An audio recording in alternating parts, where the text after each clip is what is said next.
আপনি কি জানেন পৃথিবী ছাড়া এমন একটি গ্রহ আছে যেখানে হীরা বৃষ্টি হয়? হ্যাঁ, ঠিক ধরেছেন।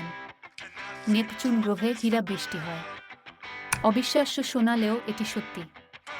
নেপচুনের ভীষণ চাপের কারণে কার্বন হীরাতে পরিণত হয় এবং তা বৃষ্টির মতো নেমে আসে। ভাবুন তো, আমরা যদি সেই হীরা সংগ্রহ করতে পারতাম। প্রকৃতির এমন আশ্চর্যজনক ঘটনা মনোমুগ্ধকর। এমন আরও অদ্ভুত ও চমকপ্রদ তথ্য জানতে চাও? সাবস্ক্রাইব করো এবং লাইক দাও আমাদের চ্যানেলকে। আপনি কি জানেন পৃথিবী ছাড়া এমন একটি গ্রহ আছে যেখানে হীরা বৃষ্টি হয়? হ্যাঁ, ঠিক ধরেছেন। নেপচুন গ্রহে হীরা বৃষ্টি হয়। অবিশ্বাস্য শোনালেও এটি সত্যি। নেপচুনের ভীষণ চাপের কারণে কার্বন হীরাতে পরিণত হয় এবং তা বৃষ্টির মতো নেমে আসে।